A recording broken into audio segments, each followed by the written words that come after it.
Hello everyone, you are watching BSA और आज हम लोग करने वाले हैं चैप्टर नंबर 3 क्लास 10th का, जो कि होने वाला है linear equation in two variable. तो बिना टाइम वेस्ट किए अपन क्या करते हैं, क्लास को चालू करते हैं। तो सबसे पहले हम लोग ये समझेंगे कि linear equation in two variable का मतलब क्या होता है। हम लास्ट जो चैप्टर था पॉलिनोमियल, उसमें देखे थे लीनियर पॉलिनोमियल, क्वाड्रेटिक पॉलिनोमियल, ये सब देखे थे। तो उसी में अपन क्या पढ़ते हैं, लीनियर पॉलिनोमियल। अब लीनियर पॉलिनोमियल क्या होता है? लीनियर पॉलिनोमियल वो होता है जिसका हाईएस्ट पावर, वेरिएबल का जो हाईएस्ट पावर है वो क्या हो, 1 हो। क्लियर है? ये कौन से चैप्टर में पढ़े? चैप्टर नंबर 2 में पढ़े। आप क्या करेंगे, चैप्टर नंबर 3 में अपने को लीनियर इक्वेशन पढ़ना है। तो अपन समझते हैं, इंट्रोडक्शन वाला ये आज का लेक्चर होने वाला है, तो पूरा अच्छे से समझ लेते हैं। ठीक है, तो चलो, linear equation in two variable. सबसे पहले लीनियर इक्वेशन क्या होता है? लीनियर इक्वेशन क्या बोल सकता हूं मैं? जिसका highest power of the variable क्या होना चाहिए? 1 होना चाहिए। Example 2x plus 1 equals to 0। x के पावर में क्या है? हाईएस्ट पावर 1 है, x के पावर में सिर्फ और सिर्फ क्या है? 1 है। तो ये क्या होगा? Linear equation. 2y plus 3 equals to 0। ठीक है, तो ऐसे जितने भी इक्वेशंस बनते जाएंगे हमारे, जिसका पावर क्या हो, सिर्फ और सिर्फ 1 हो, यानी वेरिएबल और कांस्टेंट बताया था। ठीक है, तो वही सारी चीजें होती है। तो वेरिएबल क्या है यहाँ पे? वेरिएबल क्या है? x, और यहाँ पे वेरिएबल क्या है? y। लेकिन इस चैप्टर में अपने को क्या पढ़ना है? Linear equation in two variable. Two variable का मतलब क्या है कि अपने पास एक ही इक्वेशन में दो वेरिएबल होने चाहिए। एग्जाम्पल देखते हैं, 2x plus 3y plus 4 equals to 0। अब x और y के पावर में क्या है? 1 है। दोनों का पावर क्या है? सिर्फ और सिर्फ उसका पावर, हाईएस्ट पावर क्या है? 1 है। x और y वेरिएबल है, तो इस इक्वेशन को मैं बोलूंगा linear equation in two variable, जिसका मैं बोलता हूँ स्टैंडर्ड फॉर्म क्या होगा? अगर मैं इसको स्टैंडर्ड फॉर्म में लिखूं, स्टैंडर्ड फॉर्म में अगर मैं इसको लिखूं, तो ये क्या कहलाएगा? ax plus by plus c equals to 0, where a b c क्या है? कांस्टेंट है, और x और y क्या है? वेरिएबल्स है। तो ये दो अलग अलग वेरिएबल है। ठीक है, अब ये कोफिशिएंट ऑफ x क्या होगा? a, कोफिशिएंट ऑफ y क्या होगा? b, और यहाँ पे c क्या होगा? एक कांस्टेंट टर्म। क्लियर है? यहाँ पे सब चीज समझ में आ? अब हमने को क्या करना है? इसके सॉल्यूशंस निकालने हैं, है ना? तो सॉल्यूशंस क्या होंगे, यानी मैं टॉपिक क्या लिखता हूँ? Solution of linear equation in two variable. अगर मैं linear equation in two variable का सॉल्यूशन निकालूं, तो सॉल्यूशन निकालने के अलग अलग तरीके होते हैं। ठीक है, अलग अलग तरीके होंगे, अलग अलग मेथड से काम करेंगे। तो अपन को वही मेथड के बारे में लेक्चर में समझने हैं। तो देखो, solution of linear equation two variable. अब याद रखना, जब कभी भी अगर टू वेरिएबल है तो उसके लिए टू इक्वेशन होना बहुत ही जरूरी है। टू वेरिएबल है तो क्या बोला? टू इक्वेशन होना काफी ज्यादा जरूरी है। तो मैं टू इक्वेशन, जो स्टैंडर्ड फॉर्म का इक्वेशन होता है, उसको लिखता हूँ a1x plus b1y plus c1 equals to 0, और सेकेंड इक्वेशन लिखता हूँ a2x plus b2y plus c2 equals to 0। तो x और y तो सेम होगा, लेकिन a1 b1 c1 a2 b2 c2 ये सारे अलग नंबर्स होंगे। ठीक है, अब सॉल्यूशन अगर मैं करने बैठूं, तो सॉल्यूशन करने के मेरे पास होते हैं 3 मेथड्स, जो अभी इस साल के न्यू एनसीईआरटी बुक में दिया हुआ है। 3 मेथड्स कौन कौन से होने वाले हैं? पहला मेथड होता है graphical method. Graphical method. Second होगा अपना substitution method. Substitution method. And last होने वाला है अपना एलिमिनेशन मेथड। Elimination method. ठीक है, तो अपने को यही 3 मेथड्स के बारे में पढ़ने हैं। ठीक है, मैं अभी क्या चालू करेंगे अपन? ग्राफिकल मेथड के ग्राफ कैसे बनाना है। ठीक है, अब जैसे ही मैं ग्राफिकल मेथड की बात करूं, ये इसको मिटा देता हूं पहले। ठीक है, फिर ग्राफिकल मेथड अपने को देखते हैं।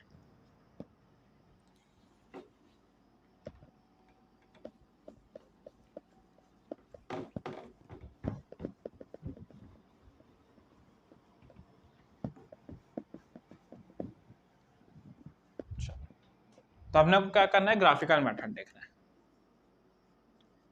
Graphical method. अब ग्राफिकल मेथड का मतलब ही क्या होगा, ग्राफ बनाना पड़ेगा, ठीक है। लेकिन यहाँ पे जब ग्राफ बनाएंगे तो इसमें अलग अलग लाइंस फॉर्म होंगे, दो इक्वेशन है, दोनों के अलग अलग लाइंस फॉर्म होंगे, उसके कुछ फॉर्मेट होंगे जिसको अपने को देखना है। क्या फॉर्मेट होंगे, चलो। ग्राफिकल मेथड का मतलब क्या होगा कि यहाँ पे मैं इक्वेशन लिखता हूँ a1x b1y plus c1 equals to 0, a2x plus b2y plus c2 equals to 0। Clear है, चलो। अब मैं कंडीशंस लिखता हूँ। मान लो मेरी कोई कंडीशन है a1 by a2 not equals to b1 by b2। क्या बोला, a1 बाई a2 निकाला, b1 बाई b2 निकालो, वो दोनों एक दूसरे के इक्वल नहीं है। तो जब भी ऐसा कोई मिलेगा हमको इक्वेशन, तो मैं उसको बोलूंगा ये है इंटरसेक्टिंग लाइन। क्या बोलूंगा मैं इसको, इंटरसेक्टिंग लाइन, ठीक है। इंटरसेक्टिंग लाइन मतलब ऐसा टू लाइन एक दूसरे को ऐसा क्रॉस करेंगे, ठीक है। अब इंटरसेक्टिंग लाइन है तो इसका सॉल्यूशन जो होगा वो सिर्फ वन सॉल्यूशन होगा।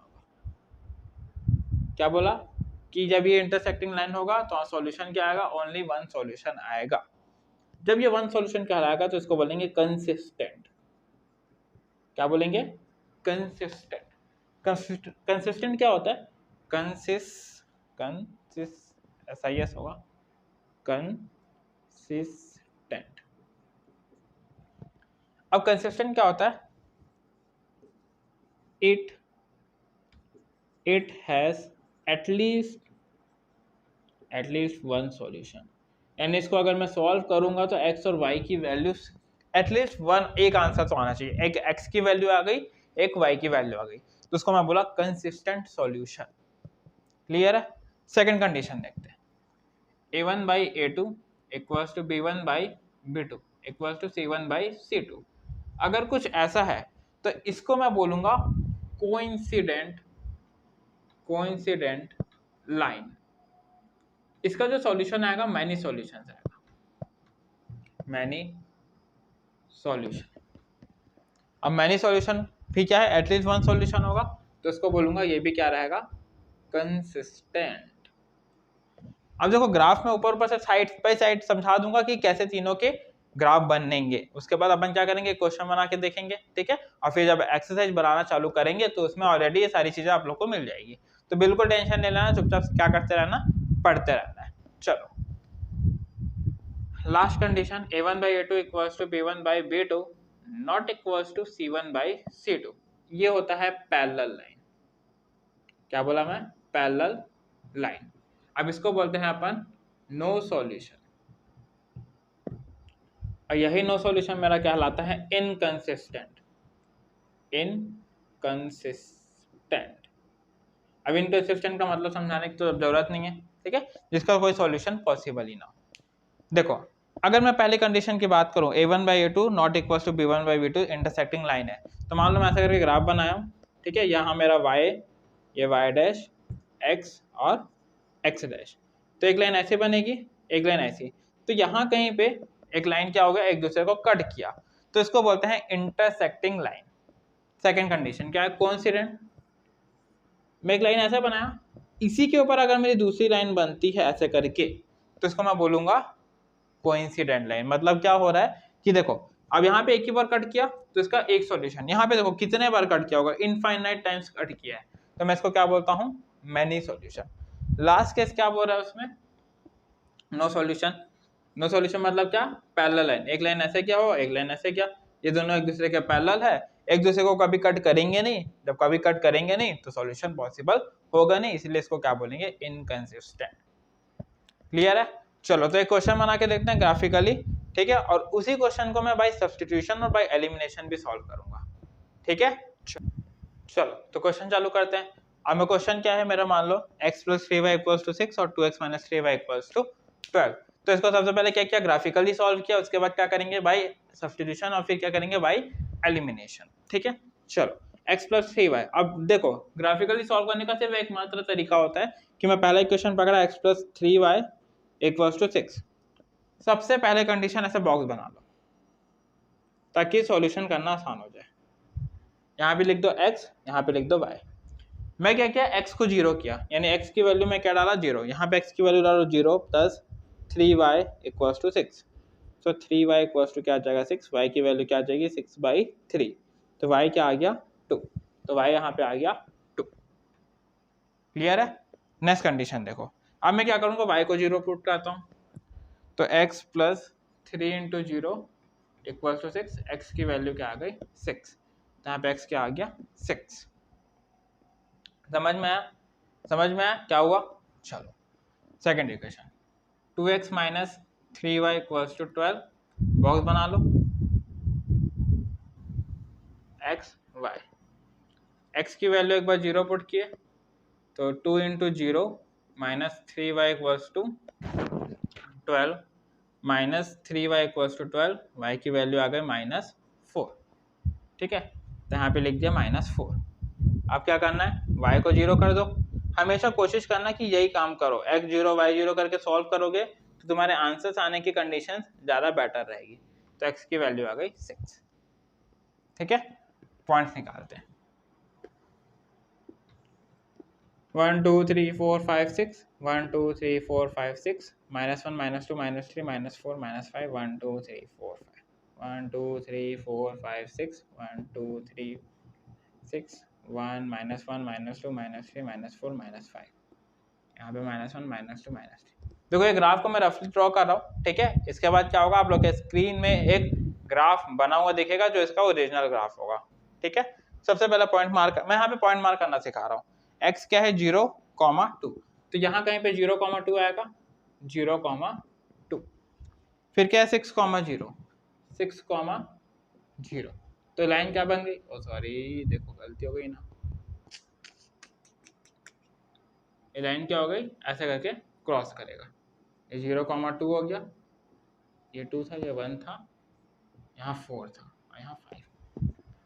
ठीक है, अगला क्या है 0,2, x 0,2 6,0, अब क्या है 0,-4, यानी यहाँ पे कहीं पे आएगा 0,-4, और क्या है 6,0 6,0, तो ग्राफ कुछ ऐसा बनेगा, है ना।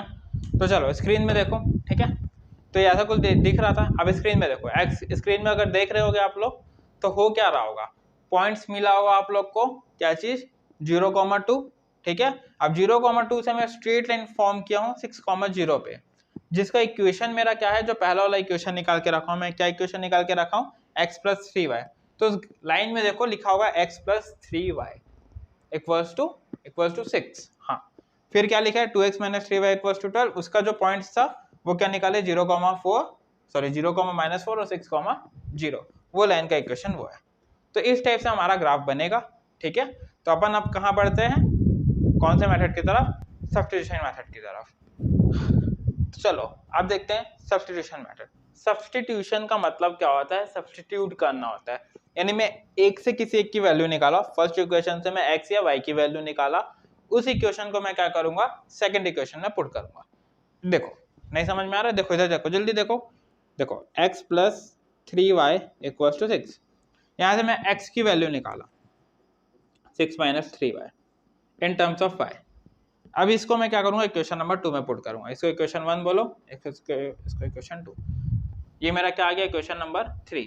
तो मैं इक्वेशन 3 को पुट करूंगा किसमें, इक्वेशन नंबर 2 में, तो 2x minus 3y equals to 12, x की वैल्यू क्या है 6 माइनस 3y, तो 2 6 minus 3y minus 3y equals to 12, 6 2 जा 12, 3 2 जा 6y minus 3y equals to 12, ये इधर चला गया माइनस 9y, 12 माइनस 12, y की वैल्यू क्या आ गई 0। क्लियर है, y की वैल्यू क्या आ गई 0। इस y की वैल्यू को तुम इसमें या इसमें कहीं पे भी पुट कर दो, मैं इसमें पुट कर देता हूँ, x equals to 6 minus 3y, तो x की वैल्यू क्या है 0 माइनस 3 इंटू 0, x की वैल्यू आ गई 6। तो अगर मैं पॉइंट बोलूँ तो 6,0, यानी ग्राफ में अगर याद करो या वीडियो पीछे जाके देखो, उस ग्राफ में क्या हुआ 6,0 पे वो दोनों एक दूसरे को कट कर रहे थे, यानी ये टू लाइंस एक दूसरे को क्या कर रहे हैं, कट कर रहे हैं। क्लियर हुआ ये बात। क्या किया मैं, इस x की वैल्यू निकाला, उस x की वैल्यू को इसमें पुट किया, इक्वेशन फॉर्म किया, आंसर आ गया। अब हम प्रैक्टिस करते जाएंगे और अच्छे से समझ में आता है, बिल्कुल टेंशन लेने की जरूरत नहीं है, सिर्फ यहाँ पे बैठ के सिर्फ समझो, क्या करना है, सिर्फ समझना है। अब मैं क्या करता हूँ, ये कौन सा मेथड था भाई, सब्स्टिट्यूशन, ये था सब्स्टिट्यूशन। अब मैं करता हूँ एलिमिनेशन। एलिमिनेशन में इक्वेशन लिखते हैं x plus 3y equals to 6। अब मेरे को एलिमिनेट करना है, मैं किसको एलिमिनेट करूंगा, याद रखना मैं पूरे क्वेश्चन सिर्फ x को ही एलिमिनेट करने में लगाऊंगा, ठीक है। अगर y एलिमिनेट जल्दी से हो रहा होगा तो y को करेंगे, वरना हम लोग एक ही तरीके से प्रैक्टिस करेंगे। तो मैं किसको एलिमिनेट कर रहा हूँ, x को। अब x को एलिमिनेट करना है, x के सामने कौन सा नंबर है, 2, यहाँ पे x के सामने कुछ नहीं है तो क्या है, 1, x के सामने यहाँ पे 2 है, x के सामने यहाँ पे 1 है, तो इस वाले इक्वेशन को मल्टीप्लाई बाई 1 करो, यहाँ पे जो वैल्यू है उसको यहाँ पे मल्टीप्लाई करो, यहाँ पे जो वैल्यू है उसको ऊपर वाले इक्वेशन में मल्टीप्लाई करो। नहीं समझ आया, x के सामने क्या है 2, 2 को ऊपर वाले इक्वेशन से मल्टीप्लाई किए, x के सामने क्या है 1, 1 को नीचे वाले नंबर से मल्टीप्लाई किया, ये बन जाए 2x plus 3 2 6y equals to 12, 2x plus ये हो जाएगा माइनस 3y इक्वल्स टू 12। अब ये दोनों इक्वेशन को माइनस करते हैं, तो 2x यहाँ पे साइन चेंज होगा माइनस, देखो यहाँ पे प्लस है, साइन चेंज होकर माइनस, ये माइनस हो जाएगा, ये प्लस, और यहाँ पे हो जाएगा माइनस। 2x माइनस 2x, याद रखना इसको पकड़ेंगे, इसको पकड़ेंगे, फिर इसको, 2x माइनस 2x क्या आ गया 0, plus 6y plus 3y plus 9y, 12 minus 12 0, y की वैल्यू क्या आ गई 0। इस y की वैल्यू को यहाँ पे पुट कर दो, x plus 3 into 0 equals to 6, x की वैल्यू आ गई 6। आया समझ, आया कि नहीं आया, आया ना समझ, क्लियर हुआ। अब क्या करेंगे, अपन क्वेश्चन सोल्व करते जाएंगे तो और अच्छे से क्लियर होते जाएगा। आप लोग इंट्रोडक्शन को थोड़ा अच्छे से ध्यान रखना, नोट्स वगैरह बना लो, फिर अपन मिलेंगे एक्सरसाइज में। तो तब तक के लिए जय हिंद।